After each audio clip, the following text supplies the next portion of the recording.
দূরত্ব ছিল এরকম যে আমার মারে ততটা বেশি পছন্দ করতাম না, কারণ তার একটা সমস্যা ছিল কি, সে আমার বোনের যে হাজবেন্ড ছিল তার সাথে একটা ফিজিক্যাল রিলেশন ছিল। মেমোরি নেই না, আমার ছোটবেলা থেকে কোনো মনে ছিল না, শুধু এটাই মনে পড়ে যে আমার মার সাথে আমার বেশি দূরত্ব ছিল একটা কারণেই। আপনার বোনের বিয়ে হয়েছিল মানে কত বছর বয়সে? বোনের বিয়ে হয়েছিল কত বছর বয়সে এটা বলতে পারবো না, কিন্তু ওর বিয়ে ছিল ক্লাস 3-তে থাকতে। ক্লাস 3-তে থাকতে আপনার বোনের বিয়ে হয়েছিল? মানে কিভাবে এটা পসিবল? আপনি কি জেনেছেন পুরো স্টোরিটা আমাদেরকে একটু বলেন তো। আমি পুরো ক্লিয়ার হয়েছে মানুষের কাছ থেকে যে আমার যে বোনের হাজবেন্ড ছিল ওনার সাথে আমার মায়ের একটা ফিজিক্যাল রিলেশন ছিল। এটা আপনি মানুষের কাছ থেকে শুনতেন? কার কার কাছ থেকে শুনতেন? এটা আমার নানুর কাছ থেকে শুনতাম, আচ্ছা, আমার খালাদের কাছ থেকে শুনতাম। আমরা তো আমার নানুদের ফ্যামিলিতে বড় হয়েছি, আমার দাদা বাড়ি বরিশাল। আপনার সামনে কিভাবে বলতো তারা? আমি জিজ্ঞাসা করতাম যে কি জিজ্ঞাসা তার করতেন? ভাইয়া এরকম কেন করে, মার ভাইয়া এরকম কেন করে? হ্যাঁ, তখন আমারে বলতো যে তোর ভাইয়ার সাথে তোর মার সম্পর্ক আছে, প্রেম আছে। এইগুলো কারা বলতো? আমার খালা বলতো, নানু বলতো, মামিরা বলতো, এরা বলতো। তখন আমি বলতাম যে প্রেম কি জিনিস, তখন আমি ছোট ছিলাম, আমি ততটা হয়তো বা বুঝতাম না। ওকে, তো তখন আমি সবসময় চেষ্টা, যখন আপনি এগুলো শুনতেন, আপনি তো অনেক ছোট ছিলেন, আপনার ভেতরে ফিলটা কি হতো? আমার মনে হতো যে ওখানে কি হচ্ছে, ওটা কি, আমি নিজের চোখে দেখতাম, বুঝতামও। মানে আপনার সামনেই ঘটনাগুলো হ্যাঁ, ঘটতো? ঘটতো, আমি দেখতাম দূর থেকে, মানে বোঝার চেষ্টা করতাম যে এটা কি হচ্ছে। এমনকি রুমের মধ্যে ঢুকলেও দেখতাম ওরকম অবস্থায়, কিংবা ওরকমই থাকতো। ওকে, তো আমি তো তখন আমার নানুরে জিজ্ঞেস করতাম, কিংবা আমার খালাদের জিজ্ঞেস করতাম যে এটা কেন হয়। ওনারা কিছু বলতো না? না, ওনারা কিছু বলতো না, বলতো তোমার মার সাথে ওনার সম্পর্ক আছে। তাহলে মার সাথে যদি সম্পর্ক থাকবে তাহলে বোনের স্বামী হয় কিভাবে, এরকম আমার মাথার মধ্যে সবসময় এটাই করতো। আর আমার চিন্তা ছিল যে ওইটা ওখানে কি হচ্ছে। এই জন্য আমি আস্তে আস্তে বড় হলাম, তখন ক্লাস 6-এ যখন পড়ি তখন একটা ছেলের সাথে আমার সম্পর্ক হয়। এগুলো নিয়ে আপনি আপনার মাকে কখনো জিজ্ঞেস করেন? মাকে কখনো জিজ্ঞাসা করিনি। আপনার মা কি জানতো যে আপনি এটা দেখছেন? হ্যাঁ, আমার মা জানতো আমি দেখছি, এবং আমার ফ্যামিলি সবাই জানতো, আমার বাবা, এভরিবডি নোজ ইট, সবাই জানতো। জানার পরেও বিষয়গুলো নিয়ে কোনো কথা হতো না, কোনো ধরনের কোনো ঝামেলা হতো না ফ্যামিলিতে? পুরো ফ্যামিলি তারপরেই ডিপেন্ড করতো। কার উপর? আমার দুলাভাইয়ের উপর। আপনার পুরো ফ্যামিলি এই ভদ্রলোকের উপর ডিপেন্ড করতো ইকোনমিক্যালি? জি। এবং এই জন্য কেউ কোনো কিছু বলতো না? না, কিছু বলতো না। ডিপেন্ড করতো মানে কি ধরনের ডিপেন্ড করতো? টাকা পয়সা দিয়ে হেল্প করতো। আমাদের তো কোনো ভাই নেই, কাজের কোনো নাই, আব্বাও তো সেরকম বেশি কাজ করতে পারতো না, এই জন্য আমার ভাইয়াই সাহায্য। মানে আমার বাবা ওটা জানতো? হ্যাঁ, আমার বাবাও জানতো। এবং জানার পরেও কখনো এগুলো নিয়ে কোনো ধরনের মনোমালিন্য, কোনো ধরনের ঝামেলা? আমি ততটা বুঝতাম না, বুঝতে পারতেন না। মাকে নিয়ে আপনার প্রাথমিক পর্যায়ের প্রথম মেমোরিটাই হচ্ছে এরকম একটা জিনিস আপনার চোখে পড়া। আজকের এই স্টোরিটা খুবই খুবই খুবই গুরুত্বপূর্ণ প্রিয় শ্রোতা, এবং যেটা হয়তো সমাজের অন্য কোনো লাখো মানুষের মধ্যে ওর গল্পটা মিলে যাবে না, কিন্তু একটা সন্তানের জন্য অনভিপ্রেত কোনো ঘটনা তার জীবনে কতটা ছাপ ফেলে এবং এটা শেষ পর্যন্ত কোথায় গিয়ে কি দাঁড়ায়।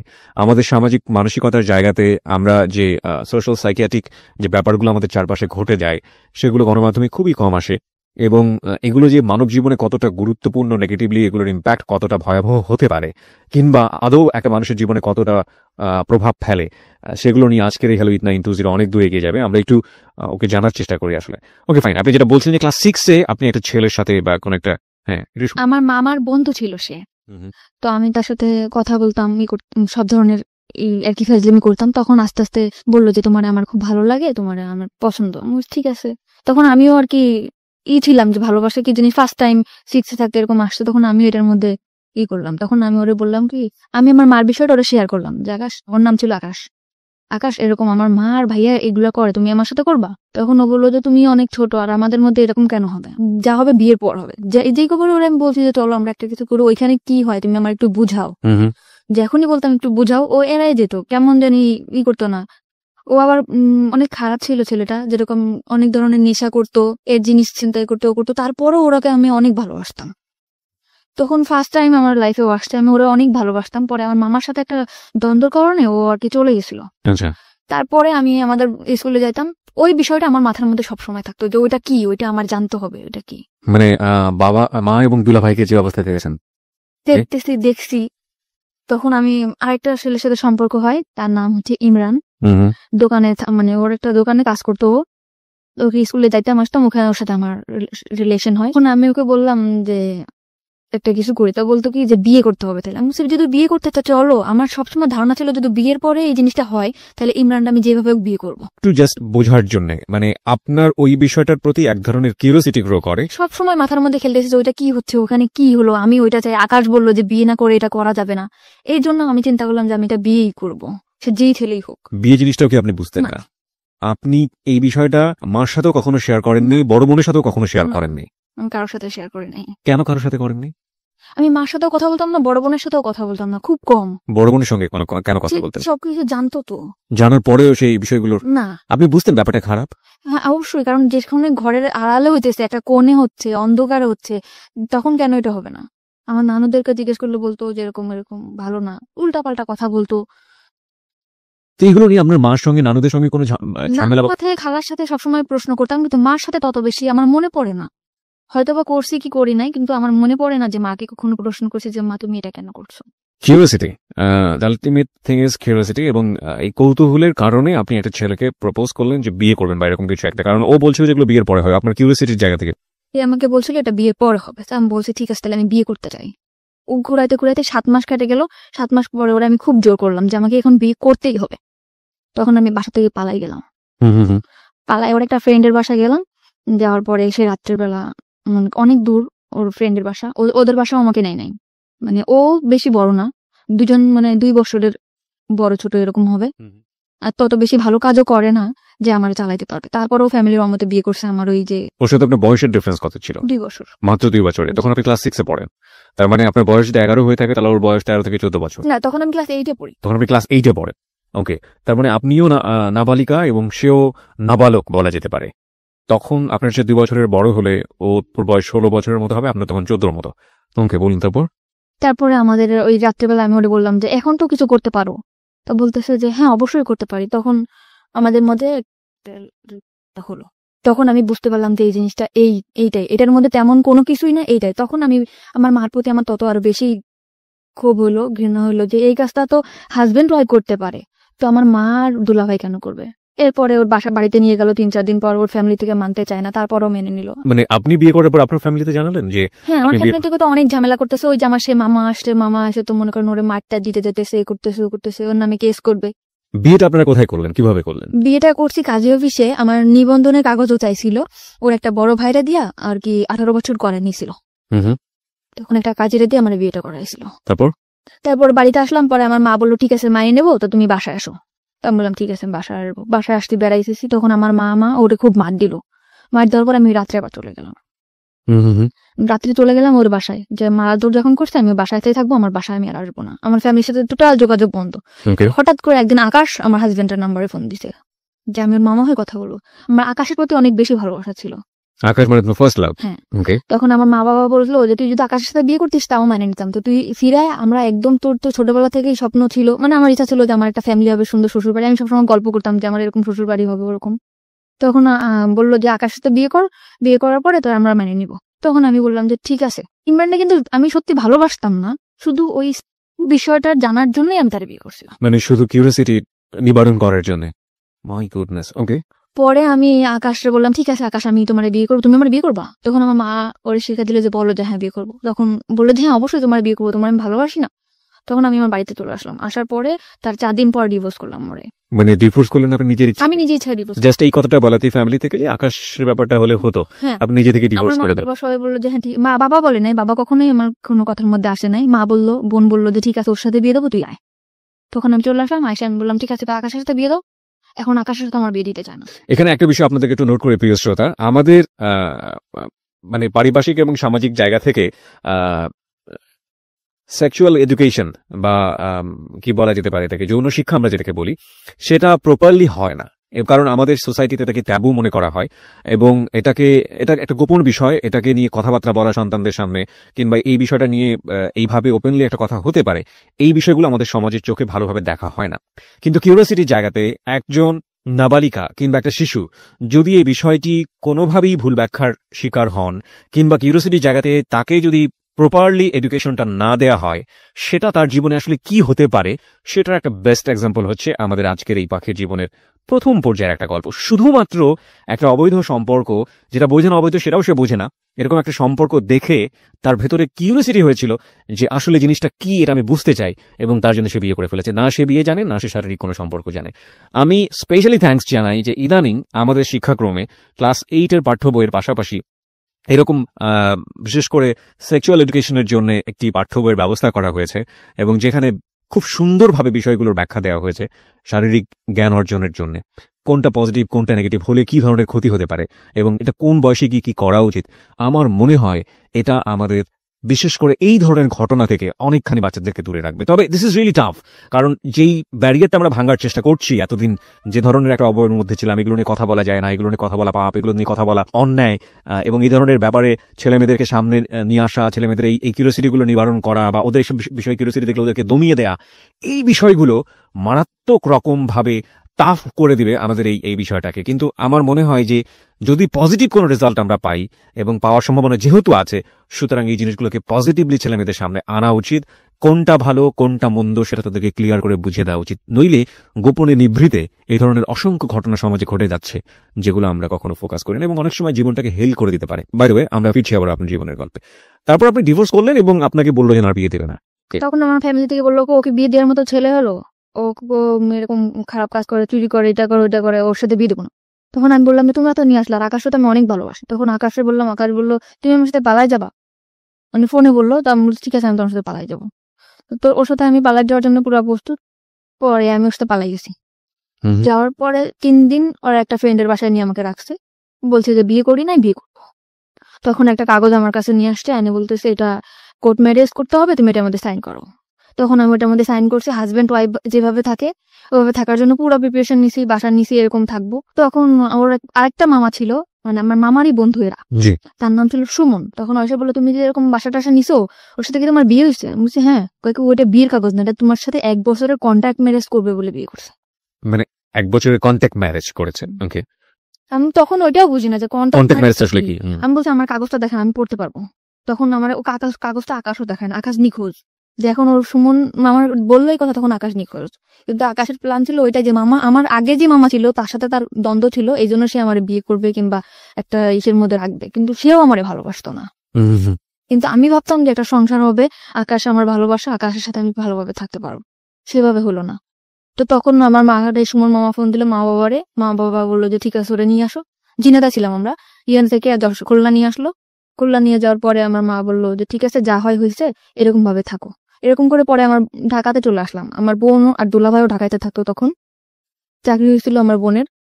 তো থাকতো মিরপুরে, আমি ওর বাসায় থাকতাম, টুকটাক বাসার কাজ টাজ করতাম, থাকতাম এভাবে। তার 2 বছর পরে তখন আমার লেখাপড়া একদম বন্ধ।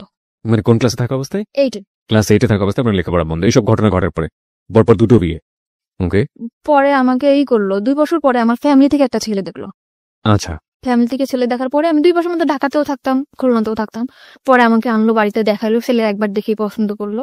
1 সপ্তাহের মধ্যে বিয়ে। ওকে প্রিয় শ্রোতা, আমরা এই জায়গাটায় ছোট একটা বিরতি নিতে চাই। আপনারা সবাই শুনছেন close up presence hello 8920 ABC radio FM 89.2 এ। আমি আরজি কিবরিয়া রয়েছে আপনার সঙ্গে, এবং আজকে পাখি তার জীবনের গল্প বলার জন্য আমাদের স্টুডিওতে।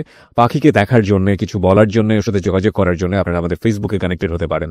আমাদের ফেসবুকের ঠিকানা হচ্ছে www.facebook.com/abcradiofm89.2। এছাড়াও আপনি চলে আসতে পারেন আমার ফেসবুক পেজে। আমার ফেসবুকের ঠিকানা হচ্ছে facebook.com/kibria.rj, KEBRIA, স্পেলিংটা হচ্ছে KEBRIA.RJ। এবং পেজটিতে যাওয়ার পর আপনি লাইক দেওয়ার সঙ্গে সঙ্গে আমাদের হ্যালো 8920 মেম্বার হয়ে যাবেন। ফিরে আসছি ঠিক 3 মিনিট পর। Close Up presents Hello 8920. Close Up. The closer, the better. FM 89.2. Close Up presents Hello 8920. Close Up. The closer, the better. 3 minute পর প্রিয় শ্রোতা, আরো একবার ওয়েলকাম করছি ক্লোজ আপ প্রেজেন্স হ্যালো 8920 তে। আমি আরজি কিবরিয়া রয়েছে আপনার সঙ্গে, এবং আপনারা সবাই শুনছেন এবিসি রেডিও এফএম 89.2। আজকে জীবনের গল্প বলার জন্য এখানে রয়েছে পাখি। 19 বছর বয়স তার, এবং তার যে জীবনের গল্প সেটা আসলে খুবই খুবই খুবই মর্মান্তিক। আমরা ফিরবো তার কাছে যেখানে আমরা ছিলাম। পাখি, আপনি বলছিলেন যে আপনার 1 সপ্তাহের মধ্যে বিয়ে হয়ে যাবে, এরকম একটা পরিস্থিতি তৈরি হয়েছে আপনার ফ্যামিলিতে। আর এই আমাদের গেস্টকে দেখার জন্য আপনারা ফেসবুকে আসতে পারেন। আমাদের ফেসবুকের ঠিকানা www.facebook.com/abcradiofm89.2। এছাড়াও আপনি চলে আসতে পারেন আমার ফেসবুক পেজে। আমার ফেসবুকের ঠিকানা হচ্ছে facebook.com/kibria.rj, KEBRIA, স্পেলিংটা হচ্ছে KEBRIA.RJ। ওকে, বলুন তারপর। তারপর 1 সপ্তাহের মধ্যে বিয়ে ঠিক হলো। ছেলে দেখার পর বললো ঠিক আছে আমার পছন্দ হয়েছে, আমি ওকে বিয়ে করতে চাই। ওকে, ছেলে কি করে? ছেলে বাড়িতে কৃষি কাজ করে। তো আমিও বললাম যে ঠিক আছে, ফ্যামিলি থেকে যখন দিতেছে আমি বিয়ে করব। বাবা বাড়ি ঘর সব দেখে আসলো, বিয়ের দিনও পড়লো, হয়েও গেছে, তার বাড়িতে গেছে, মানে হয়েছে কি তার বাড়িতে গেছে, তার চাচার যে ঘরটা আছে সেই ঘরটা দেখাইছে, তার চাচার বাড়িটা দেখাইছে।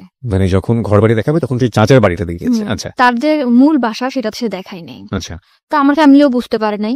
বিয়ের পরে আমাকে উঠাইছে একটা ভাঙা ঘরের ভিতরে, ঘরটা একদম হেলে পড়ে যাবে, উপরে টালি, নিচে আছে বেড়া আছে। আমি আমার হাজবেন্ডকে জিজ্ঞেস করলাম যে আপনাদের এই এটা কেন? তখন বললো কি চাচার বাড়ি আর আমার বাড়ি কি এক না? তখন আমি বললাম চাচার বাড়ি আর তোমার বাড়ি এক তো সেটা তো কথা না, আমার তো ঘর যেটা, আমার যে ঘরটা আমি থাকবো সেই ঘরটা যদি ভালো না হয় আমি কেমনে থাকবো? এই ঘরটা তো এখনই আমার শরীরে পড়ে যাবে। আমি বললো পড়বে না, সব ঠিক হয়ে যাবে, আমার জায়গা জমি আছে, বিক্রি করবো। তো তখন আমি মানে নিলাম চুপচাপ যে যা হোক হয়েছে, জীবন তো অনেক ভুল হয়েছে। আর আমি ম্যারিড পার্সন ছিলাম, সে আনম্যারিড ছেলে। এটা সে জানতো, তার কাছে বলা হয়েছে এটা? তাকে কিন্তু বিয়ের আগে জিজ্ঞেস করা হয়েছে যে আপনি কি ম্যারিড পার্সন, সে বলছে যে না আমি ম্যারিড পার্সন না। এবং আপনার সম্পর্কে বলা হয়েছে যে আমি নিজে তাকে বলছি যে আমি দুটো বিয়ে করেছি, আমি এরকম রিলেশন করে 2টা বিয়ে করছি। এবং কি কারণে বিয়ে করেছি কথা কারণটা বলেনি কখনো? তো বলছি যে আমি রিলেশন করে বিয়ে করছি। দুটো বিয়ে করেছি। হ্যাঁ, সেটা শুনেই আমার প্রতি হয়েছে যে বিয়ের সাথে কোনো ব্যাপার না, আপনারা দেখে আমার খুব ভালো লাগছে। ওকে। তারপর আমরা আমার বাবার বাড়ি বেড়াতে আসলাম, বেড়াতে আসার পরে এইভাবে দিন যায়। তারপরও আমি শহরে তো মানুষ হয়েছি, তারপরও আমি অনেক কিছু মিস করতাম যে এই জিনিসটা নাই, সংসারে এই জিনিসটা নাই, অনেক কষ্টে দিন যেত আমার। তার আর কোনো ভাই বোন ছিল না, সে একটাই ছেলে। ওকে। এখন আস্তে আস্তে আমার হাজবেন্ডের মধ্যে দেখতাম পরিবর্তন। কি পরিবর্তন? সে ফোনে কথা বলে, গ্রামের ছেলে তাও ফোনে কথা। কি ব্যাপার, তুমি কার সাথে কথা বলো? বলি কথা। তারপর আমি জানতে পারলাম, অনেক ভাবে জানতে পারলাম, চেষ্টা করে প্রায় 2-3 মাস পর জানতে পারলাম সে আগে একটা বিয়ে করছিল। সে আমার কাছে মাপটা এসে যে আমি বিয়ে করছি, তুমি মাপ করে দাও, আমি তোমার বলতে পারি না। সে বিয়ের আগে তো আমি আপনাকে জিজ্ঞেস করছিলাম, আপনি আমাকে কেন বলেন নাই? ওকে। পরে বলতেছে তোমাকে আমার এত ভালো লাগছে যে তোমার কথা যদি আমি বলতাম তাহলে হয়তো তুমি বিয়েটা রাজি হতাম না। আচ্ছা। তখন আমি বললাম যে ঠিক আছে, যা গেছে গেছে, আপনি ওর মেয়ের সাথে যোগাযোগ করেন না, আমি করবো না। ওকে। তারপরও মেয়েটার সাথে যোগাযোগ করে। তখন আমি বললাম খুলনাতেই রাখবো না, তোমাকে আমি নিয়ে চলে যাবো ঢাকাতেই। ঢাকা আসতে গেলে কিছু টাকা লাগবে, কিন্তু আমার বিয়ের মধ্যে কোনো কিছু দেয় নাই, শাড়ি গয়না যা দেওয়া লাগে, গয়নাগাটি কিছু দেয় না, এমনি শাড়ি, চুড়ি, লিপস্টিক এটা যা দেওয়া লাগে দিছে। এখন একটা রুলি দিছিল স্বর্ণের। তখন আমি মারে বললাম যে মা, এই রুলিটা আমরা বেশ বন্ধক রাখি, এখন ক্যাশ টাকা তো আমার কাছে কিছু নেই, বন্ধক রাখা আমি টাকাটা নিয়ে দিই, তুমি ও পরে চাকরি করে যখন টাকা ছাড়া যাবে তখন। তখন বললো যে ঠিক আছে চল বন্ধক রাখতে যা। বন্ধক যখন রাখতে গেছি তখন আঙ্কেল আমারে বলে তুমি কি দুষ্টামি করতে আসছো আমার সাথে? কোন আঙ্কেল? মানে জুয়েলারির যে আঙ্কেল। ওকে। বলছি কেন আঙ্কেল? বলতেছে যে অবশ্যই, তুমি এটা এমনিটি স্বর্ণ রিয়াই না, তুমি বলতেছো এটা স্বর্ণের। আমি বলছি কেন, এটা আমার বিয়েতে দিছে, এটা কেন এমনিটি স্বর্ণ হবে? এটা স্বর্ণের পানিতে ধোয়া, এটা 6 মাস পর কালার যাবে। তখন আমি আমার হাজবেন্ডের ফোন দিলাম যে তুমি আমাদের মানে টাউন আছে, টাউনে আসো। তখন দোকানে নিয়ে গেলাম, যেটা কি এটা তো স্বর্ণের না। তো বলতেছে কে বলছে স্বর্ণের না, অন্য দোকানে চলো। তুমি কোন দোকানে যাবা? স্বর্ণপটির মধ্যে। পরে ওর যে দোকানে যাইতেছে সেই দোকানে একই কথা। তখন ও মানে ওর ঘাম বের হয়ে গেছে পুরা। পরে বলতেছে কি যে মাফ করে দাও, তোমার খুশি করার জন্য এটা করছি। তাও আমি মাফ করে দিছি ওরে। আমার ফ্যামিলি থেকে মোটে রাজি না যে এরকম এখন থেকে এই ছেলে এরকম করতেছে, তা ভবিষ্যতে সে কি করবে। তখন আমি তারপরও ঢাকাতে নিয়ে আসলাম, নিয়ে আমার বোনের কাছে রেখে গেলাম, ভাইয়া ওর একটা চাকরি দিতে। ওরা চাকরি দিল। ওর আগরাতে চাকরি হতে গেলে রক্তের গ্রুপ পরীক্ষা করতে হয়, গ্রুপ পরীক্ষা করাইলো, টাকা পয়সা যা লাগে সব ভাইয়া দিল, ম্যাচ ঠিক করে দিল। ভাইয়া মানে আপনার দুলাভাই? সেই দুলাভাই। ওকে। মানে আমাদের ফ্যামিলিতে সে খুব কেয়ার করে। তারপরে চাকরি দেওয়ার পরে চাকরি থাকলো আমার টাকা পয়সা দেয় না। ভাইয়ার শুধু একই কমপ্লেন যে ও নাকি ফোনে কথা বলে। আমি ফোনে তো আমার সাথেও কথা বলে। তারপর আমার ভাইয়া বললো যে ঠিক আছে তুইও ঢাকাতে চলে। তখন আপনি কোথায় ছিলেন? আমি আমার মার বাড়িতে ছিলাম। খুলনাতে ছিলেন? জি। তখন আমি ঢাকাতে চলে আসলাম, ভাইয়ার বাসায় থাকতাম। ও ছুটি সেটা পাইলে আসতো, ভাইয়ার বাসায় থাকতাম, করতাম। তারপরে আমি বললাম যে ঠিক আছে, ভাইয়ার বাসায় তো মানে গেস্ট যে রুমটা, ড্রয়িং রুমটা যেটারে বলে, ওইটা তো ভাইয়াদের ছুপা নাই, ওটা তো খালি আসতো, ওখানে আমরা একটা পর্দাটা নাই, ওখানেই আমরা সংসার করা শুরু করি। বললো ঠিক আছে। আমাদের মানে ওর রুম নেওয়ার মতো এত বেশি টাকা বেতন পাইতো না, মাত্র 7,000 টাকা বেতন পাইতো। তখন ভাইয়া বললো ঠিক আছে, এই কয় টাকা বেতন পাই তো আর বাইরে থাকা সম্ভব না, তো তোরা আমাদের এখানেই থাক, খাওয়া থাকা পাবো 3,000 টাকা দিবি তোরা দুজনে। তো শুধু খাওয়া থাকা, এছাড়া আমি যে তার ওয়াইফ, একটা কোনো কসমেটিক বা কোনো ড্রেস এগুলা কিছুই দেয় না। তখন আমার বোন বলে যে আমার বোনটা ভালোভাবেই মানুষ হয়েছে, তো তুমি এরকম ওর কিছু দেও না কেন? বলে এটা আমাদের ফ্যামিলি ব্যাপার। তা আমি বললাম ব্যাপার ঠিক আছে, তুই কিছু বলিস না। ভাইয়া তখন আমার ড্রেস যা লাগে দেয়। 7,000 টাকাতে স্যালারি পাইতো, 3,000 টাকা বোনটা দেওয়ার পরে যে কটা টাকা তো বাড়ি পাঠাই দিত। মানে ও বাড়িতে অনেক দেনা ছিল। আচ্ছা আচ্ছা। তো আমি বলতাম যে কবে শেষ হবে, আর আমাদের ঢাকায় আসতে আমরা কি আজীবন ঢাকাতে থাকবো? তোমার বাড়িতে একটা ঘর নাই, ঘর এরকম টুকটাক আর কি ঝগড়া হতো প্রায়। হাজবেন্ড ওয়াইফ যেটা ভালোবাসে এটা কখনো আমি পাইতাম না। আচ্ছা। সবসময় মানে চিন্তা করতে কি এত চিন্তা করো তুমি চিন্তা করে তো কোনো কিছু বের করতেই পারো না। তখন আমার দুলাভাইরে বললাম ভাইয়া আমার একটা চাকরির ব্যবস্থা করে দাও। তো বললো যে এই তো তুই পাস করিস না, এই যে পরীক্ষা দিয়ে পর চলে আসছিস, তোর কি চাকরি দিব? তো ভাইয়ারা সবসময় বলতাম যে একটা চাকরি দিয়ে দাও, একটা চাকরি দিয়ে দাও। তখন ও যে কোম্পানিতে চাকরি করে, ফরেনার কোম্পানিতে, ওর একটা ম্যাডাম ছিল। তো ওই ম্যাডামটা বাচ্চা কাচ্চা হইতো না, তার হাজবেন্ডও বাইরে থাকতো, সেখানে একা থাকতো। তা আমারে তার কাছে রেখে আসছিল, মাসে 5,000 টাকা স্যালারি দিবে, অল টাইম তার সাথে থাকতে হবে। ওকে। তো এরকম আমি থাকতাম। তখন আমার হাজবেন্ড ঠিক ডাইরেক্টলি বলতেছে বাসায় কাজে দিছে, নেই করছেন, কিন্তু আমি বাসায় কাজ করতাম না, শুধু তার সাথে থাকতাম।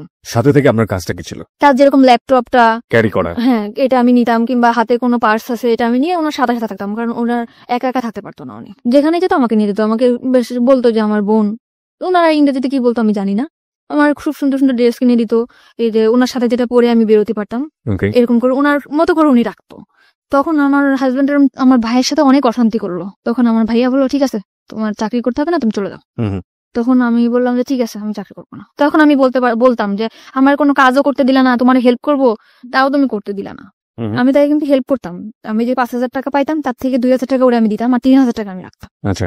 তখন আমার হাজবেন্ড বলতো যে কি এমন কাজ করতাম, মানুষের বাসায় কাজ করতা, এরকম করে বলতো। তো আমি বলতাম এসব কথা বলবো না, আমি কি কাজ করি তুমি জানতা না। কিন্তু ওই যে ফরেনার ছিল উনি বলতো তুমি আমার সাথে 1 বছর যদি থাকো, তোমার লাইফটা পুরো আমি ওকে করে দিয়ে যাবো। তখন চলে আসছি যখন বাসায়, রান্না বান্না করে খাই দেয়, এরকম করে আমার হাজবেন্ড করে কি ওই মেয়ের সাথে যোগাযোগ করে, আগের ওয়াইফের সাথে। আচ্ছা। তখন আমি বললাম যে তুমি এরকম কেন তার সাথে কথা বলো? বলে যে তার সাথে কথা বলি, কে বলছে? এরকম বহুবার আমি হাতে নাতে ধরছি, তারপরে সে স্বীকারই করে না। তারপর আমার সাথে অনেক ঝামেলা করে, ঝগড়া করে, এই করে। পরে আমি বলছি যে তুমি যদি এরকম করে থাকো তার সাথে তুমি থাকো, আমার সাথে কোনো যোগাযোগ তার সাথে থাকো, যাও। এক কথা বলার সাথে সে তার কাপড় চোপড় নিয়ে আমার ভাত থেকে নেমে চলে গেছে। ওকে। যাওয়ার পরে একটা মেসেজ উঠছে, তখন আমি ফোন দিয়ে আমার ফোন রিসিভ করো না, বলে কি তুমি যদি আমার সাথে আসতে চাও তাহলে এখন আসো। আমি আমার ফ্যামিলির বললাম আমি কি করবো, তোমরা দেখে শুনে বিয়ে দিছো, সে প্রথম থেকে এরকম করতেছে, আমি কি করবো এখন? বলে তার সাথে তুমি কোথাও যাবে না, তুমি তোমার ভাইয়ের বাসায় থাকো। তখন আমি আমার ভাইয়ের কাছে, বোনের কাছে থাকতে লাগলাম। আমার প্রথম 2-1 দিন, 4-5 দিন, 1 মাস 2 মাস ফোন দিছে, পরে আমার কোনো ফোন দিত না। ওকে। তখন আমার ভাইয়ার বলার পরে ভাইয়ার ইটফোর্স সিকিউরিটি সার্ভিসটা আসছে, ওখানে যোগাযোগ করে আমার একটা চাকরি নিল লেডিস সিকিউরিটি গার্ডে। তারপরে ওখানে আমি চাকরি করলাম 1 বছর মতো। 1 বছরের মধ্যে আমি কারোর সাথে মিশতাম না। আমি অফিস বাসা অফিস, ঢাকা শহর, মানে এই সময় হাজবেন্ডের সাথে কোনো সম্পর্ক নেই বা ডিভোর্স হয়নি? না। ওকে। ঢাকা শহর সম্বন্ধে আমার কোনো ধারণাই নেই। বোরকা পরতাম, বেশ বাসা থেকে যেরকম বড় বড় জামা পরতাম, গ্রামে থেকে যেরকম আসতাম ওরকমই ছিলাম। 1 বছর পরে আমার ওই যেখানে চাকরি করতাম ওইখানে একটা ল্যান্ড ওনার ছিল। ল্যান্ড ওনার? ওখান থেকে আমার সে অফার করে তার সাথে, মানে ওই বিল্ডিং এর ল্যান্ড ওনার? ওকে। ওই ল্যান্ড ওনার আমার প্রপোজ করে যে মানে বিভিন্ন ভাবে, তুমি দেখতে অনেক সুন্দর, তোমার লুকিংটা অনেক সেক্সি, তোমার দেখতে খুব ভালো লাগে। পরিচয়টা হলো কিভাবে? মানে উনি আসে যায়, আমি সালাম করি যে স্যার আসসালামু আলাইকুম, আবার লিফটটা আমি ধরে দেই, উনি উঠে। ল্যান্ড ওনার যেহেতু, আবার আসলে ওনার হাতে যদি কিছু থাকে ওটা আমি ক্যারি করি। এই জন্য উনি আমার মানে ডাকলো যে তুমি একটু উপরে আসো, 13 তলায় আসো। আমি গেছি জি স্যার। পরে বলতেছে তোমার লুকিংটা অনেক সুন্দর, তোমার আমার খুব ভালো লাগে, তুমি আমার সাথে করবা, একদম ডাইরেক্ট। তখন আমি বললাম স্যার আপনি কি বললেন, এটা আমি আপনার সম্মান করি, তাই বলে আপনি এভাবে বলতে পারেন না। বাই দ্য ওয়ে, এখানে একটু মানে আই এম রিয়েলি কনফিউজ। যেহেতু আপনি মোটামুটি একটা আইন শৃঙ্খলা রক্ষাকারী এরকম একটা বেসরকারি প্রতিষ্ঠানেই কাজ করতেন, সেখানে ওনার তো একটু ভয়ে ডর কিছু করা উচিত ছিল। মানে উনি ডিরেক্ট এইভাবে ডেকে নিবেন, আপনার অ্যাটিটিউডের মধ্যে কোনো কিছু কি ছিল এরকম যে কারণে ও? আমি সবসময় অনেক রুড ছিলাম, আমার সাথে কেউ কথা বলতেও সাহস পেত না। আমরা যে কটা মেয়ে ছিলাম আমাদের সাথে কোনো ছেলেরাও কথা বলতো না, আমাদের যে ছেলে গার্ডগুলো ছিল সেও কথা বলতো না। পরে আমি বললাম স্যার আপনি কি জাস্ট তোমার আমি দেখলাম যে তুমি তোমার জায়গায় কেমন অনেস্ট। ওনার কথাটা অনেক তাড়াতাড়ি ফিরাই নিল। তখন বললো কি যে আমার এখানে চাকরি করো, এখানে তো অনেক 13 তলা বিল্ডিং, অনেক ভালো ভালো লোকেরা আসে, তো তুমি কি কি করো না করো এই জন্য। তা দেখলাম ভালো, তুমি থাকতে পারবা এখানে, 1 বছর হয়েছে, আমি চাই যতদিন এখানে আছে তুমি থাকো। তখন আমি বললাম যে স্যার ঠিক আছে। তখন সে ল্যান্ড ওনার, তার উপর আমি কিছু বলতেও পারি না। তখন আমার যে জুন কমান্ডার ছিল তাকে আমি বললাম স্যার এরকম ভাবে আমার প্রপোজ করছে। কয় তোমার তো কপাল খুলে গেছে। সে কি মেল ছিল না ফিমেল ছিল? ছেলে ছিল। ছেলে। ওকে। তো তুমি যদি একটু সময় তার সাথে করো। আমি তখন ব্যাপারটা যে কি ব্যাপার, আমি এখানে ঢাকা শহরে কাজ করতে আসছি। তখন আমি স্যারে বললাম স্যার আমি যদি কাজ করেই খাবো তাহলে আমি যদি ওরকম করেই খাবো তাহলে তো আমার কাজ করার দরকার আসে না। এখানে আমি আমার শ্রম বিক্রি করতে আসছি, আমার শরীর না। তখন আমি তাকে এই কথাটা যখন বললাম সে আমার পড়ানো রাগিয়ে গেল যে তোমার জন্য আমাদের এই পোস্টটা থাকবে না। পোস্টে থাকবে না? হ্যাঁ, এই কথা বলার পর আমি ওখান থেকে চলে আসলাম আমাদের হেড অফিসে। উনি আমার নামে কমপ্লেন করলো, আমার যে জুন কমান্ডার স্যার উনি এরকম ডিউটি ভালো করে না, এই জন্য ওর নামে কমপ্লেন এসে ল্যান্ড ওনার কমপ্লেন দিয়েছে, আপনি ওকে ডাকেন অফিসে। আমাকে স্যার ফোন দিল। আমি ভর্তি হওয়ার পরে কখন আর অফিসে যাই নাই, ওই ফার্স্টে। ওকে। খুব ভয় পাচ্ছি আমি, স্যার আপনি আমাকে কেন ডাকছেন? কি আমি জানি কি হয়েছে না হয়েছে। আমি পরে স্যারের বললাম যে স্যার আপনি আমার বাবার বয়স এরকম এরকম ব্যাপার। কি মা তাহলে তোমার ওখানে যাওয়া ঠিক হবে না? তুমি রিজার্ভে থাকো।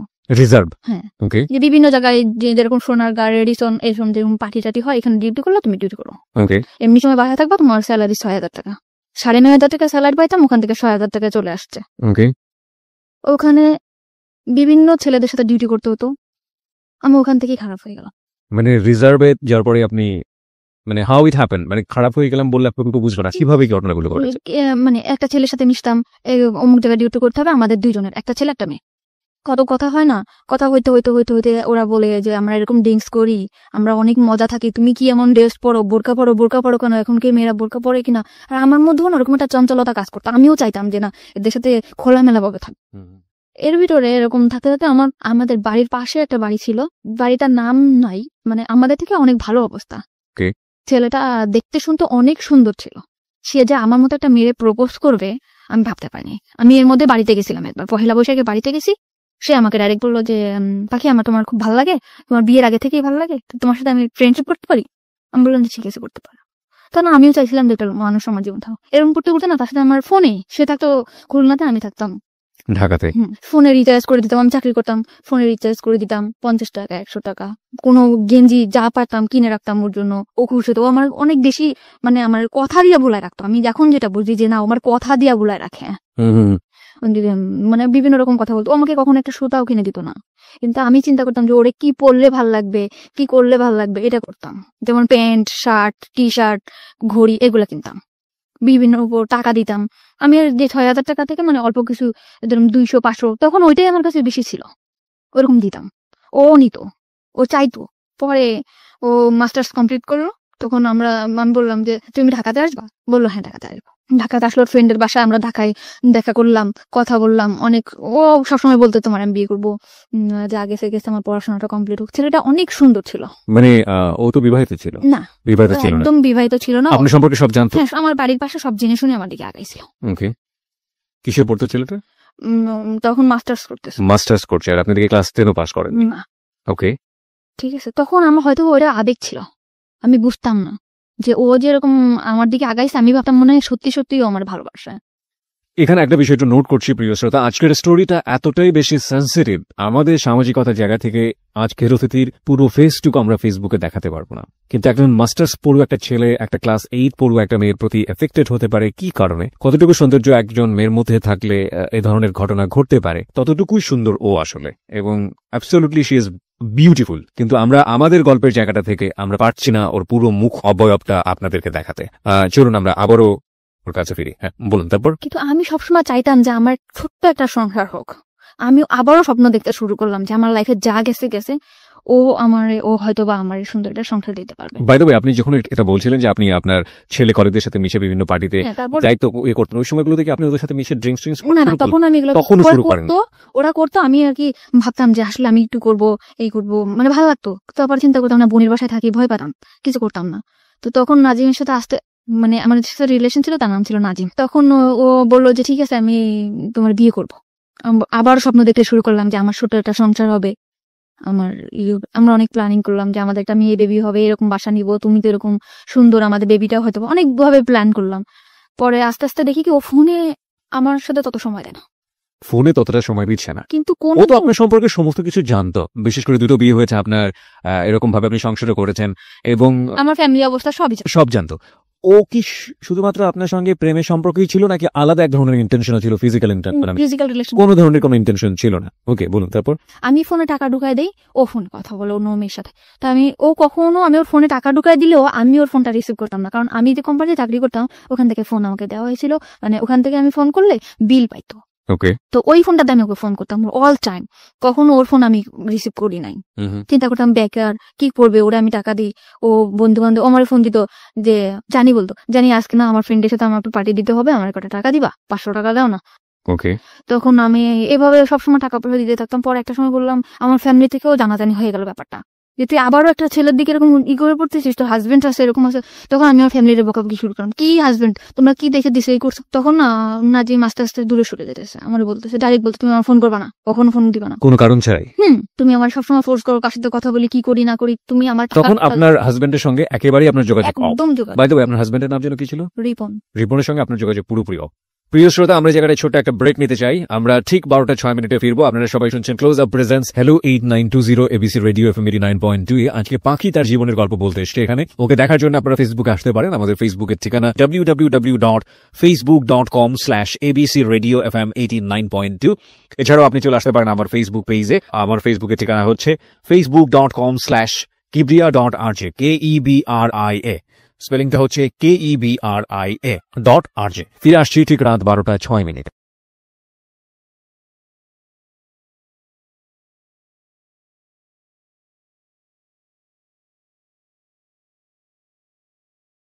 Close Up presents Hello 8920. Close Up. The closer, the better. 12:06 হচ্ছে সময়। প্রিয় শ্রোতা, আপনারা সবাই শুনছেন close up presence hello 8920 ABC radio FM 89.2 এ। আমি আরজে কিবরিয়া রয়েছে আপনার সঙ্গে, এবং আজকে পাখি রয়েছে তার জীবনের গল্পে। আপনাদের যদি জীবনের গল্প বলার জন্য মন চায় তাহলে আপনারা আমাদেরকে ফোন করতে পারেন। আমাদের ফোন নাম্বারটি হচ্ছে 09613892892। আমি আবারও বলছি 09613892892। পাখি আপনার কাছে ফিরছি, এবং পাখিকে দেখার জন্য আপনারা চলে আসতে পারেন আমাদের ফেসবুক পেজে। আমাদের ফেসবুকের ঠিকানা www.facebook.com/abcradiofm89.2। এছাড়াও আপনি চলে আসতে পারেন আমার ফেসবুক পেজে। আমার ফেসবুকের ঠিকানা হচ্ছে facebook.com/kibria.rj KEBRIA। স্পেলিংটা হচ্ছে KEBRIA.RJ। ওকে, জি বলুন তারপর। তো রিপনের সাথে কোনোভাবে যোগাযোগ নেই, মানে আমার হাজবেন্ড কোনো যোগাযোগ করে না, কিছু না। ওকে। তখন আমি নাজিমদের বললাম বিয়ে করবো না, তখন ও বললো যে ভালোবাসলে যে বিয়ে করতে হবে এমন কোনো কথা আছে? তোমারটা আর আমারটা কি একসাথে ম্যাচ করে? এতদিন পরে সেটা বললো যে ভালোবাসলে কি বিয়ে করতে হবে। কিন্তু তোমার আমার অনেক ভালো লাগে, তোমার অনেক ভালোবাসি, কিন্তু তোমার আমার বিয়ে করা সম্ভব না। তো ওরে আমি অনেক বেশি ভালোবেসে ফেলছিলাম, মানে আমি যাকেই ভালোবাসি অনেক বেশি ভালোবাসে ফেলি। কিন্তু সবাই আমার সাথে মানে বুঝতেই পারি না যে এরা আমার সাথে এরকম প্রতারণা করতেছে। তখন নাজিম ফোন ধরে না। তখন এই যে আমার যে ফ্রেন্ডরা ছিল ওদের সাথে আমি মিশলাম। ওকে, মানে কলিগ যারা কলিগ ছিল এদের সাথে আমি মিশলাম। মিষ্টি বললো যে ড্রিঙ্কস করা ভালো লাগবে। পরে আমি এক পর্যায়ে ড্রিঙ্কস করলাম। ড্রিঙ্কস করলে সত্যিই দেখলাম ভালো লাগে। মানে ওই যে নাজিমের বিষয়ে যে কষ্টটা, কিংবা আমার যে পুরা মার দিক দিয়ে কষ্ট, কিংবা হাজবেন্ডের দিক দিয়ে কষ্ট, আমার কোনো কষ্টই নেই। পুরা দমে ড্রিঙ্কস করলাম। এমন ড্রিঙ্কস করতেছি আমার মধ্যে চেঞ্জ দেখে আমার দুলাভাই আমার দিকে হাত বাড়াইলো। যেরকম আমার বোন অফিসে গেছে, আমার দুলাভাই হঠাৎ আমার এসে পিছন দিয়ে ধরে বলে তোর আমার খুব ভালো লাগে, তোর হাজবেন্ড নিয়ে আমি তোরে ভালোবাসি। তখন আমি আমার বোনকে বললাম, বোন তুই কোথায়? বাসায় আসছে। বাসায় আসার পর আমার 17,000 টাকা ছিল, ওর কাছ থেকে টাকাটা নিয়ে আমি বাসা দেখে চলে গেলাম। তো আরেকটা মেয়ের নিলাম, মেয়েটার নাম ছিল মেঘলা। ওরে নেওয়ার পর ও আর আমি থাকতাম।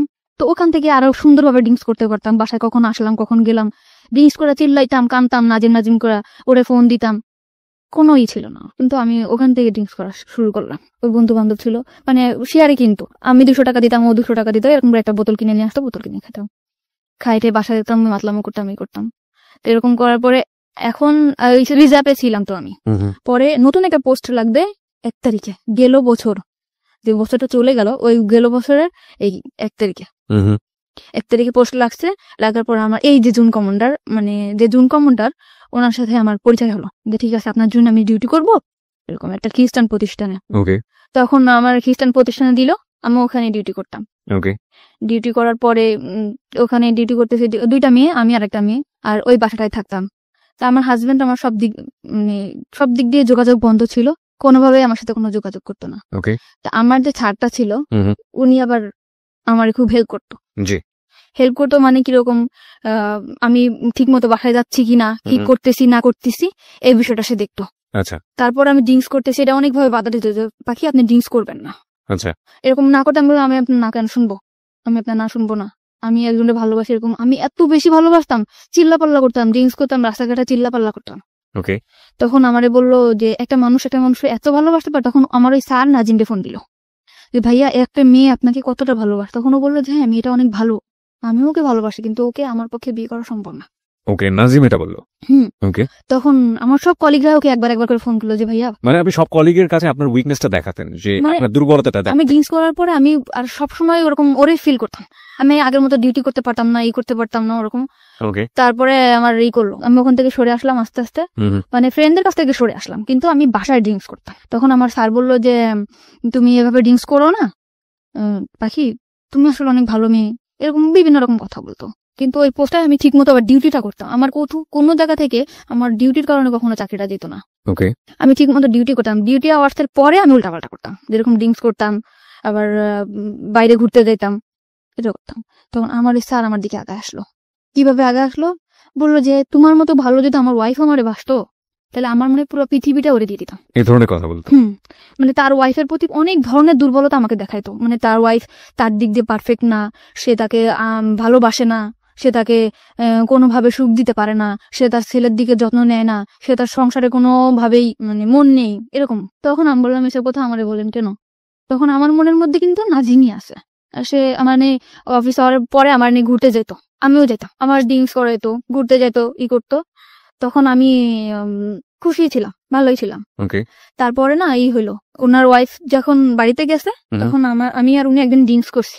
উনি ড্রিঙ্কস করলে কোনো প্রবলেম হয় না, ওকে, কিন্তু আমি ড্রিঙ্কস করার পরে আমি মানে পুরো অ্যাবনর্মাল হয়ে যায়। তখন আমি চিন্তা করতাম, মানে আমার সেন্সই থাকতো না। কিন্তু নাজিমকে কল করতাম, নাজিমকে কল করে এটা করতাম, ওটা করতাম, উল্টাপাল্টা চিল্লাপাল্লা করতাম। তো ওনার ওয়াইফ যখন বাড়িতে গেছে, ওনার বাসায় আমাকে নিয়ে গেছে। এটা কি আপনি জানতেন আগে থেকে যে ওনার বাড়িতে আছে? না, আমি কিছু জানতাম না। আমরা কিন্তু কুল বিশ্বরের একটা বার আছে, ওখানে থেকে ড্রিঙ্কসটা বাইরে এনে ড্রিঙ্কস করছি। এটা জায়গায় বসে ড্রিঙ্কস করার পর আমি অ্যাবনর্মাল হয়ে গেছি। পরে উনি ওনার বাসায় আমাকে নিয়ে গেছে। নিয়ে যাওয়ার পরে সত্যি কথা আমার সেন্স ছিল না তখন, হয়তোবা আমাদের মধ্যে ফিজিক্যাল কোনো রিলেশন আছে, হয়তোবা মানে কি আমি শিওর। ওকে, আপনি পরবর্তীতে শিওর হয়েছেন?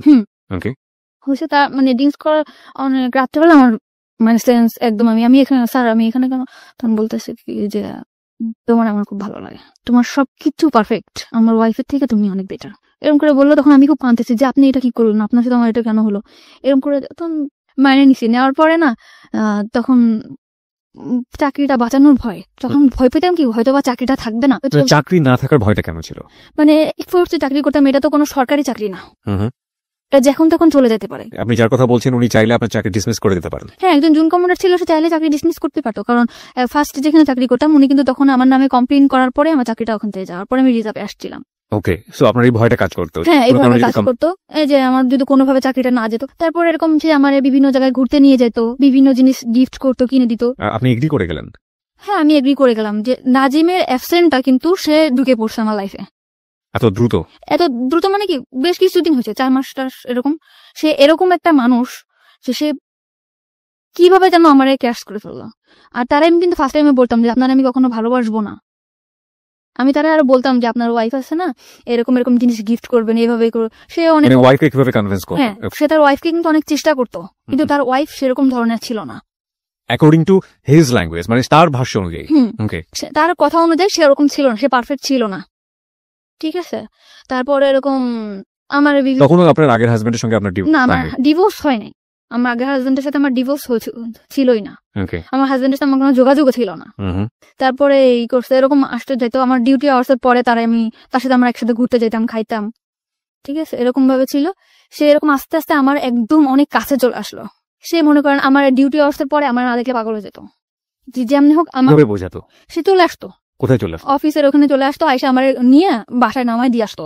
যেহেতু সে একজন অফিসার এবং তার আন্ডারে তো অনেক এমপ্লয়ি কাজ করে, বাকি সবাই বুঝতো না ব্যাপারটা এবং তার জন্য এটা প্রেস্টিজিয়াস না? দূরে থাকতো অফিস থেকে, মনে করেন এখান থেকে 10-5 মিনিট হাইটে যাওয়া লাগবে, এরকম এতটা দূরে থাকতো সে আমার রিক্সায় যাইতে কষ্ট হবে দেখে সে রেগুলার, একটা ভাঙা রোড ছিল, ওই ভাঙা রোডের রেগুলার আমার জন্য বাইক নিয়ে দাঁড়ায় থাকতো।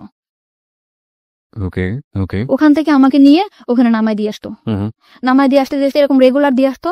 তারপরে আমি বুঝলাম যে আসলে সে আমাকে অনেক ভালোবাসে, অনেক ভালোবাসে। তারপরে আমি আস্তে আস্তে ওনার প্রতি দুর্বল হলাম। যখন আমি দেখলাম যে না, তার ওয়াইফ তার প্রতি না, তখন আমি তার প্রতি দুর্বল হলাম।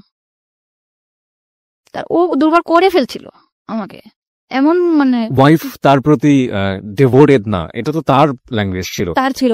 আর আমিও বুঝতাম। কিভাবে বুঝতেন? মানে সে যখন ফোনে কথা বলতো, মানে তার ওয়াইফের বলতো একটু পানি দাও তো, তুমি নিয়ে খাও। এটা আপনি ফোনে শুনতে পাতেন? হ্যাঁ, এটা আমি শুনতে পেতাম। তুমি নাও কিংবা এদিকে আসো তো, মানে আমি শুনতাম। তার ফ্যামিলি সম্পর্কে আপনি কতটুকু জানতেন? শুধু ওই ওয়াইফের বদনামই জানতেন নাকি আরো অন্য কিছু জানতেন? না, ওয়াইফের ওটুকু জানতাম। তার ফ্যামিলিটা অনেক বেশি ভালো ছিল। কিরকম? সে তার রুমে সে অনেক দিক দিয়ে তার ওয়াইফের সুখে রাখছিল, কিন্তু সে যে তার ওয়াইফ, সে কখনো মনে করতো না যে আমার হাজবেন্ডের সুখে আমি সুখী। সে মনে করতো তার সুখই তার সুখ, হাজবেন্ডের যে একটা জিনিস, এই জিনিসটা যে আমার, সে এটা ভাবতো না। এটা তো তার ভাষ্য অনুযায়ী। আপনি তো তার পরিবারের মধ্যে ঢোকেননি, কখনো আমি তার এভাবে যেয়ে দেখি না, দেখেন নাই, সে তার যেভাবে বলেছে আপনি সেটা সেভাবে বোঝার চেষ্টা করেছেন। এভাবেই। ওকে ওকে। তারপর এরকম কয়েক মাস গেল, যাওয়ার পরে তখন এই কয়েক মাসের মধ্যে আপনারা কি কি করছেন? হ্যাং আউট করছেন, বাইরে ঘুরে বেড়াচ্ছেন, ডেট করছেন, রুম ডেট করছেন জি কন্টিনিউয়াসলি? কন্টিনিউয়াসলি। একবারের জন্য মনে হয়নি যে অন্যায় করছেন? অন্যায় ফার্স্টে মনে হয়েছিল, পরে মনে হলো যে না, আমার লাইফটা কি আমার তো ওই নোংরা জায়গা থেকে উঠাই নিয়ে আসছে। আমি যে ড্রিঙ্কস করতাম, আজে বাজে ছেলেদের সাথে আমি মিশতাম, আমি যে খারাপ হি অলসো ড্রিঙ্কস, সে কিন্তু আমার জন্য ড্রিঙ্কস করতো, সে কিন্তু ফার্স্টে ড্রিঙ্কস করতো না। মানে আপনাকে এখানে থেকে নিয়ে আসার জন্য যে কোনো ভাবেই হোক না কেন, আপনার যে রাস্তায় আছেন সেই রাস্তায় আগে পা দিয়েছে, তারপর ওখান থেকে সরানোর চেষ্টা। নিশ্চয়ই আমাকে বিভিন্ন ছেলেদের সাথে আমি মিশতাম, বিভিন্ন ছেলেদের সাথে আমি ভালো কোনো ড্রেস পরতাম না, যেরকম জিন্স টপস এগুলো পরতাম। ওকে, জিন্স টপস। ওকে, হ্যাঁ, এইগুলা থেকে সে আমার বাই করছে, ভালো ভালো ড্রেস কিনে দিছে, বড় বড় হাতার জামা বানায় দিছে, যে এগুলা পরো না, খারাপ বলবে মানুষ। মানে আমার মধ্যে একটা চেঞ্জ আনছে সে। আমি যেরকম আগে রাস্তায় বেরোলে মনে হতো যে না, এই ছেলের সাথে দুষ্টামি করবো, কথা বলবো, এরকম আমার আর মনে হয় না। বাই দ্য ওয়ে, আমার একটা প্রশ্ন আছে। ছেলেটা যদি আপনাকে এতটাই ভালোবাসবে, তাহলে প্রথম দিন নিয়ে গিয়ে কেন এই ধরনের শারীরিক সম্পর্ক করলো? সে তো অন্যভাবে আপনাকে প্রপোজ করতে পারতো। এটা হয়তো বা তারও ইচ্ছা ছিল না, এটা আমি আসলে জানি না। কখন আপনি তাকে জিজ্ঞেস করেছেন পরবর্তীতে যে তুমি আমাকে যেহেতু লাভই করো, তাহলে আমি কেন তাকে এটা করলে? করছিলাম। আপনি তাকে বাধ্য করেছেন অ্যাকর্ডিং টু হিজ ভয়েস, মানে সে এটা বলেছে? সে বলেছে তুমি আমাকে বাধ্য করছো, আমি একটা পুরুষ মানুষ, আমি আনকন্ট্রোল হয়ে গেছি। বাধ্য করেছে বলেন? আপনার অ্যাটিটিউডের মধ্যে এগুলো ছিল? হ্যাঁ, আমি হয়তো বা কিছু করছি, কিন্তু এটা আমার, বললাম না, আমার তখনও সেন্স নাই। আমি you are not in sense. Okay, তারপর? ঠিক আছে, এরকম বলার পর তখন আমি একটা বাসা নিলাম।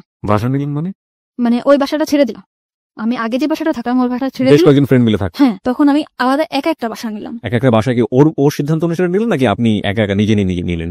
একা বাসাটা কেন প্রয়োজন হলো? ওর জন্য আমি ওর একটা সময় কাটাবো, আমরা হাজবেন্ড ওয়াইফ থাকবো, বিয়ে করব। বিয়ে করার কথাও আপনাকে বলেছেন? হ্যাঁ, অল টাইম আমারে বলতো, যে আমি পরে বলতাম হ্যাঁ বিয়ে করবো, সমস্যা কি, তুমি আমার ওয়াইফ, সব জায়গা বলতো। ওর কখনো ভয় থাকতো না যে না আমি একটা জায়গায় বলবো আমার ওয়াইফ, কখনো আমার নিয়ে ঘৃণা করতো না। ও বলতো যে তোমার আমি একটা পচা নর্দমা থেকে উঠে নিয়ে আসছি, তুমি আমার কাছে একটা পবিত্র। ও আপনার পাস্ট সম্পর্কে জানতো, অতীত সম্পর্কে জানতো? সব, আমার পুরা ফ্যামিলির ডিটেলসও জানতো, মা বাবা ভাই বোন সব জানার পরেও আমার প্রতি অনেক বেশি দুর্বল হয়েছে। তো এরকম করে সবসময় বলতো, অনেক অনেক লাভ করতো। বাসা নিলেন কোথায়? বাসা নিলাম অফিসের পাশেই। অফিসের পাশেই? আপনার কলিগরা জানতো যে এই ধরনের সম্পর্কে আপনি ওদের জড়াতেন?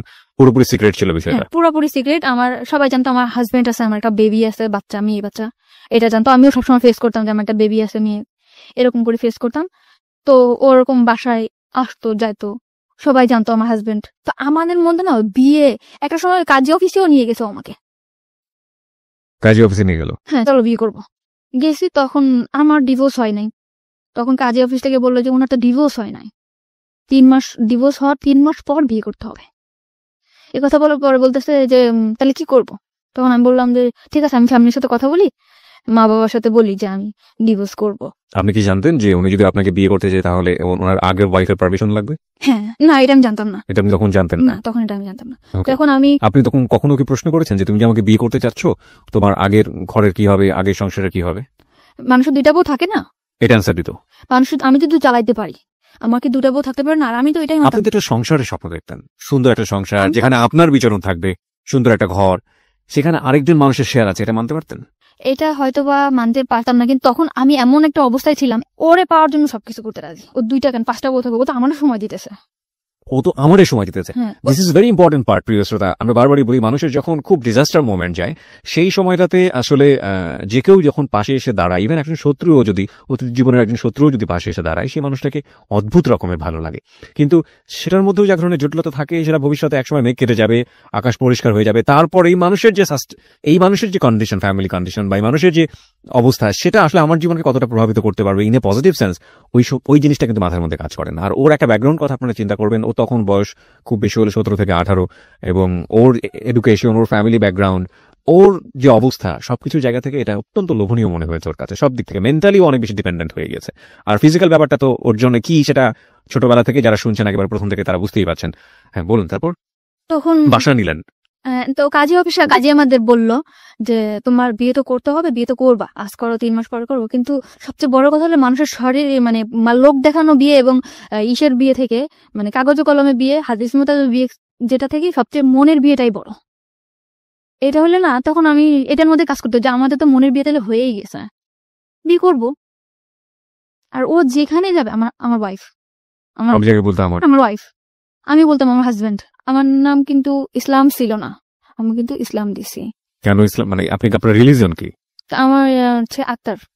মানে আপনি ধর্ম তো ইসলাম। হ্যাঁ ইসলাম। ইসলাম কেন দিলেন? ওর নামের সাথে ইসলাম আছে এই কারণে? তার নামটার শেষে ইসলাম আছে, যে কারণে আপনি ইসলাম যোগ করে নিয়েছেন। ওকে। তখন থেকে কিন্তু আমার নামের পিছনে ইসলাম যোগ করলাম, এবং নাকফুল, এই যে নাকফুলটা তার দেওয়া, যে আমাদের বিয়ে হয়েছে এভাবে। ও নাকফুলটা সে আপনাকে গিফট করলো? হ্যাঁ, সে আমাকে গিফট করলো। ওকে। তো নাকফুলটা গিফট করলে, যে হাজবেন্ডের নাকফুল থাকে, আমি নাকফুল পরলাম। দেন বাসা যেরকম, আমার বাসাটা সবসময় গুছানো গাছানো থাকতো, সে যেরকম পছন্দ করতো, সে কিন্তু অনেক বেশি পছন্দ করতো যে আমি যাতে সবসময় টিপটাপ গুছানো গাছানো থাকতাম। এরকম আমি সবসময় গুছাই গাছাই রাখতাম। বাসার ফার্নিচার গুলো কি সে কিনে দিল? আমার বাসার যত যা। কত টাকা ভাড়া ছিল বাসা? 5,500 টাকা। ওকে। তো এরকম সবকিছু সে কিনলো, টিভি, তারপরে আপনার যা যা সংসারে যা যা লাগে সব সে কিনলো। মানে সে আর একটা সংসার করলো এখানে নতুন করে। তাকে দেখে কখনো বোঝা যাবে না যে সে কখনো আমার ভবিষ্যতে ঠকাবে। ঠিক আছে, এরকম করে থাকলাম কিছুদিন। থাকার পরে আমি আবারও, মানে আমি এটা থাকলেও না, আমার ফ্যামিলিতে হয়েছে এর মধ্যে মিস করছি। এর মধ্যে আমার ফ্যামিলিতে টুকটাক জানাইতাম যে আমি আমার আর কোনো দরকার নাই। মানে আমার ফ্যামিলিতে আমি খুব বেশি অহংকার করা শুরু করলাম তখন। কেন অহংকার করলেন? যে আমার ওইরকম, আপনার কি এরকম চিন্তা কখনই সবসময় কাজ করতে যে আপনি ফ্যামিলি থেকে ডিটাচড হতে চান, ফ্যামিলি থেকে নিজের মতো করে একটা? আমি চাইতাম যে আমার ফ্যামিলি থেকে আমি দূরে চলে যাই, আমার ফ্যামিলিটা আমার পছন্দ না। ওকে। তা আমি বলতাম যে আমার এখন তোমাদের পর আমার আর ডিপেন্ড করতে হবে না, আমি এখন আমার মতো করে থাকতে পারবো। আমার লাইফে এমন একটা মানুষ আসছে যে তোমাদের কথা আমার চিন্তা করতে হবে না। মানে সবসময় অহংকার করতাম আমার ফ্যামিলির প্রতি, যে তোমরা কেমন থাকো তার থেকে ভালো আমি থাকি, আমি অনেক বেশি ভালো থাকি, এরকম করে বললাম আমার ফ্যামিলিতে। এবং সেটা কি জানতো যে কি কারণে আপনি এই অহংকারটা করছেন? হ্যাঁ, তারা আমার প্রশ্ন করতো যে কেন এরকম করো, তুই বিয়ে করছো? হ্যাঁ, মানে আমার ফ্যামিলিতে আমি বলতাম যে আমি বিয়ে করছি, আমি ভালো আছি। আমার বাসা আমার বোনও চিনতো না, আমার মাও চিনতো না। বলতে হয় না? না, বলতাম ভালো আছি। ওকে। আর বলতাম ভালো আছি, এই জন্য তারা কখনো চাপও দিত না যে না আমি ভালো আছি। আর আমার গার্জিয়ানটা তত বেশি শক্ত ছিল না যে অন্যান্য বাচ্চারা যেরকম দূরে থাকলে মারধর করে একটা জায়গায় আনে, আমার মনে হয় ওরকম কখনো আমি পাই নাই, শক্ত গার্জেন আমি পাই নাই। কিন্তু ও আমার অনেক বেশি শক্ত গার্জেন। ওর পারমিশন ছাড়া আমি কখনো বাসার থেকে নামতাম না, কখনো কোনো কারোর সাথে যোগাযোগ করতাম না। তো ওই চাকরিটা চলে, মানে রিজার্ভ থেকে আসার পরে ওর কাছে যখন আসলাম, পুরা সিম কার্ড, পুরা সবকিছু বন্ধ করে দিলাম ওর মতো করে। শুধু ওর নাম্বার, বোনের নাম্বার, দুলাভাইয়ের নাম্বারটাও ছিল না, বাবার নাম্বার, মার নাম্বার, এই কজনের নাম্বার ছাড়া আমার কোনো কলিগের নাম্বার, কারোর সাথে কোনো যোগাযোগ আমার ছিল না। আমার পৃথিবীটাই ও ছিল, আমার অফিস আর ও, এছাড়া কিছু না। ও তেমনি, মানে যতটুকু সময় অফিসে থাকবে, অফিস শেষ করে বাসায় যে ড্রেসটা চেঞ্জ করে আমার বাসায় চলে আসবে। রাত 10টা, কিন্তু রাত্রে থাকতে পারতো না, যেহেতু সে ম্যারিড পারসন, চলে যেত রাত্রে। তো এরকম পাশের ফ্ল্যাটের বাড়ি জিজ্ঞেস করতো, ভাবি ভাই আজ কেন চলে যায়? আমি সে বলতাম যে সে জুন কমনটা, সে রাত্রে নাইট চেক করতে হয়, অবশ্যই তাকে যেতে হবে। ওকে। মানে বাসার লোকজন জানতো আপনার হাজবেন্ড? সে সবাই, মানে দোকানে যে খাইতাম, দোকানের লোক জানতো, এলাকার লোক জানতো, পাশের বাসার, মানে পাশের ফ্ল্যাটের লোক জানতো, সবাই জানতো। তো আমার ফ্যামিলিতে আমি অনেক বেশি কড়া করে ফেলছিলাম যে তুমি আমার মা, তোমার আমার লাগবে না, তোমার মানে অনেক বেশি খারাপ ব্যবহার করতাম, লাগবে না, কারোর লাগবে না, আমি অনেক ভালো আছি, সবার থেকে আমি ভালো আছি, এরকম অহংকার করা শুরু করলাম। তাদের দিক থেকে আমি অনেক দূরে চলে আসলাম। ওকে। তারপরে আমার মা বললো যে ঠিক আছে, যদি বিয়ে করে থাকো ভালো। তখন আমি ওরে, এরকম যাচ্ছে দিন যাচ্ছে, তখন আমার মধ্যে কাজ করে যে তখন আর কি একটু বাস্তববাদী মনে হয় হচ্ছিলাম। মানে চিন্তা করতাম যে আসলে কি এটা আমার হবে। আমার মনের মধ্যে কিন্তু কাজ করতো যে সে তো আমার হাজবেন্ড না, সে কি আমার সাথে থাকবে, শুধু এটা মনে হতো। এখন আমার মা কিন্তু আমার বলতো, কিংবা ফ্যামিলির সবাই বলতো, মা বলতো যে ছেলে যদি ভালো হয় তো ভালো, আর সবসময় চাইতো যে আমি একটা বিয়ে করি, সংসার করি, আমি নিজের মতো করে বিয়ে করি, যাতে আমি আর আমি সবসময় তো আমার ফ্যামিলির বকাবকি করতাম যে কি বিয়ে দিছো, আমার লাইফটা কেন এরকম হলো। এরকম বলার পরে বললো যে তুই যদি ভালো থাকিস তো ভালো। আমি বলতাম যে মা আজকে এই বাজার করছে, ওই বাজার করছে, মাও ভালো। কিন্তু মা সবসময় বলতো যে যাই হোক, শুনি তো অনেক ভালো, তুই ওর কাছ থেকে কিছু টাকা পয়সা রেখে দিস, জিনিসপত্র, গয়নাগাটি। আমার মধ্যে না কখনো লোভটা কাজ করতো না। ও কিন্তু অনেক ভালো একটা জব করে, আমি কিন্তু ইচ্ছা করলে ওর কাছ থেকে অনেক টাকা যখন তখন নিতে পারতাম। আমি সংসারিক খরচ ছাড়া ওর কাছ থেকে কখনো টাকা নিতাম না। মানে আমার মা কিন্তু সবসময় বলতো যে ওর কাছ থেকে টাকা নিয়ে রাখবি, 10,000 টাকা, 5,000 টাকা নিয়ে রাখ। এই কথাগুলো কিন্তু ওরা আমি কখনো বলতাম না, কারণ আমার ফ্যামিলি অনেক বেশি ছোট হয়ে যাবে ওর কাছে। ঠিক আছে, এরকম টাকার কথা বলতো। আপনার মা কবে জানলো ওর সম্পর্কে? মা তো পরে বলার কথা। বোনের বাসা থেকে চলে আসার পরে ফোন দিয়ে বলছি, আমি ফোন দিয়ে বলছি। ফোন দিয়ে কি বলেছিলেন? যে আমি মানে আমার বললো যে তুই বাড়িতে আসিস না, যোগাযোগ করিস না। তখন আমি বললাম ভালো আছে, আমি বিয়ে করছি। তখন ওর সাথেও ফোনে কথা বললো, ওর সঙ্গে কথা বলতো, কি বললো? বললো আন্টি আন্টি আমি ওর সাথে একসাথে চাকরি করি, ভালো, ও খুব ভালো মেয়ে, এই সেটা বললো। কিন্তু আমাদের মধ্যে যে রিলেশন আছে ও বলেনি। মানে ওইটা বলেনি যে ও আপনাকে বিয়ে করেছে? না, ওকে। কিন্তু ও বললো যে ওর নিয়ে কোনো টেনশন করা লাগবে না, আমি আছি ওর পিছনে, সারা জীবন থাকবো। ওকে, ওর স্ট্যাটাস কি, ফ্যামিলি স্ট্যাটাস কি, কি অবস্থায় আছে কিছুই জানে না না আপনার ফ্যামিলি? না। ওকে ফাইন, তারপর? কিন্তু বলছিলাম মারে যে মা, মানে পরে বলছি যে মা আমি, ও কিন্তু পরে বললো যে ও সব জানে শুনে তোরে বিয়ে করছে। আমি বলছি হ্যাঁ, ওর একটা বাচ্চা আছে, কিন্তু ওর বউ নেই। কিন্তু ওর বউ নেই? মারে মিথ্যা কথা বলছি যে মা, আমার পুরো ফ্যামিলিতে বলছি যে ওর একটা বাচ্চা আছে কিন্তু ওর বউ নেই। এটা বলার পরে তো বললো ঠিক আছে, তুই যদি সুখে থাকিস তুই থাক। কিন্তু আমার সবসময় আমার মা কান ভাঙানি দিত, তোর কাছ থেকে টাকা নিয়ে, এটা নিয়ে, ওটা নিয়ে। কিন্তু এটা আমি নিতে পারতাম ওর কাছ থেকে টাকা নিয়ে এটা নিয়ে ওটা নিয়ে, ওকে। কিন্তু এটা আমি ওরা চাইতেও পারতাম না। কিন্তু একদিন আমি চাইছি, একদিন আমি বললাম যে তুমি আমার টাকা দাও, তোমার লাইফ থেকে আমি চলে যাবো। তুমি আমার টাকা দাও, তোমার লাইফ থেকে আমি চলে যাবো। লাইফ থেকে চলে যাওয়ার প্রশ্নটা কেন আসলো? মানে চলে যাওয়ার প্রশ্নটাকে আমি চিন্তা করতেছি যে ও কি সত্যি আমার কোনোদিন স্ত্রীর মর্যাদা দিতে পারবে? আমরা যেখানে একটা জায়গায় চাকরি করি সবাই তো জানে যে আমি কোন জায়গা থেকে আসছি, আমি ড্রিঙ্কস করছি সবার সাথে, ওর যে একটা রেকর্ড এটা তো খারাপ হবে অফিসে। Okay, very good, very good, very good thinking. তারপর? ঠিক আছে, ওর যে একটা মানে যে পজিশনে আছে সবাই তো ওরা অসম্মান করবে। হ্যাঁ, তো আমি যদি এরকম একটা জায়গা থেকে আসছি, আমার লাইফে এত দুর্ঘটনা, সবাই কি ভাববে? তা আমি ওর লাইফ থেকে চলে যাবো। এটা আপনার মধ্যে সেন্স গ্রো করেছে নাকি ওর আচরণের মধ্যে জিনিসগুলো ছিল? কখনো আচরণ চেঞ্জ হয়নি, ও কখনো আমার দূরে সরাইতে চায় না। আমি সবসময় বলতাম আমি চলে যাবো, থাকবো না, আমি তোমার সাথে থাকবো না, এটা বলতাম। ওকে। আর আমার মধ্যে কাজ করতে হচ্ছে আমার সাথে তো বিয়ে হয়নি, আদৌ কি থাকবে? সবসময় দুর্বলতা। না, একটা জিনিস আমি বুঝতে পারছি, সেটা হচ্ছে যে আপনার নাজিমের সঙ্গে তখন তো আপনি চাইলে ডিভোর্স দিতে পারতেন, যেহেতু আপনাকে বিয়ে করতে চাচ্ছে। আপনি ডিভোর্সটা কেন দেননি? আপনি কেন ডিভোর্স দেননি? আমি চাইছিলাম যে সে ডিভোর্স দিক। নাজিম আপনাকে ডিভোর্স দিক? নাজিম না, রিপন। সরি, রিপন আপনাকে ডিভোর্স দিক। হ্যাঁ। রিপন আপনাকে ডিভোর্স আর ওর দিয়ে আপনার লাভটা কি? না, আমি ওর প্রতি আমার কোনো ইয়াই ছিল না। তো তাহলে আপনি কেন দেননি? ওর প্রতি মানে ওর পিছনে আমি চিন্তা করতাম যে ওর পিছনে আমি 1 সেকেন্ড নষ্ট করি, ওইটাই আমার নষ্ট। ডিভোর্স যা হয় হোক। কিন্তু আপনার তো এই ভদ্রলোককে পাওয়ার জন্য, বিয়ে করার জন্য আপনার অন্তত আপনার জায়গা থেকে পথটাকে ওপেন মানে খোলাসা রাখতে হবে। সেই জায়গাটা থেকে তো আপনাকে সিঙ্গেল স্ট্যাটাসে আসতে হবে। আপনি তো কাগজে কলমে তখনও কারো না কারো বিবাহিত বউ। তো আপনার কখনো মনে হয়নি যে আপনি ওকে ডিভোর্স দিয়ে দিবেন, রিপনকে ডিভোর্স? তো বহুবার মনে হচ্ছে যাই ডিভোর্স করি, আবার মনে হচ্ছে না করবো, সমস্যা কি? কিন্তু ওইভাবে যদি আমি জানতাম যে আসলে আমাদের অমুক ডেটে বিয়ে, কিংবা আসলে বিয়েটা মানে হচ্ছে, ফিক্স করা যদি থাকতো তাহলে আপনি এরকম একটা, কিন্তু আসলে বিয়ের ব্যাপারটা খুব ইমোশনাল ছিল, চলো করে ফেলি, তারপর আবার যা সেরকম অবস্থায় চলে যাওয়া। ওকে, মানে সিরিয়াস ছিলেন না আপনার আলটিমেটলি। ইমোশন যখন আসতো তখন সবকিছু করে ফেলবো, ইমোশনটা থেমে গেলে আবার আগের জায়গায়। Very important. ওকে, তারপর? তখন আমি ওরে বললাম যে আমি তোমার লাইফ থেকে চলে যাবো। তখন ও বললো কেন চলে যাবা? আমি বললাম থাকবে না, কারণ এইভাবে হয়, তুমি কখনো আমার সাথে রাত্রে থাকতেছো না, তুমি আমার বিয়ে করতেছো না, আমি এইভাবে কি সংসার জীবন হয়? আমার একটা সংসার না এটা। তখন ও বললো যে তুমি আমার লাইফ থেকে চলে যাও, তুমি টাকা চাচ্ছ, তুমি টাকা নিবা, কিন্তু এই বাসায় থাকবা, তুমি এই বাসা থেকে কোথাও যেতে পারবা না। ও টাকার নিয়ে আপনাকে প্রশ্ন করেনি যে তুমি টাকা দিয়ে কি করবা? কোনো দিনও প্রশ্ন করে নেই, কোনো প্রশ্ন সে করেনি। টাকা চাচ্ছ, টাকা নিবা। হ্যাঁ, টাকা চাচ্ছ, টাকা নাও, তোমার অ্যাকাউন্ট করে দিয়েছি, অ্যাকাউন্টে রাখো, তাও ভালো, কিন্তু তোমার আমি কখনো আমার জীবন থেকে তুমি যাইতে পারবা না। প্রিয় শ্রোতা, আমাদের আর একটা বিরতির সময় হয়েছে, আমরা এখানে একটা বিরতি নিতে চাই। আপনারা সবাই শুনছেন close up presence hello 8920 ABC radio FM 89.2 এ। আমি আরজি কিবরিয়া রয়েছে আপনার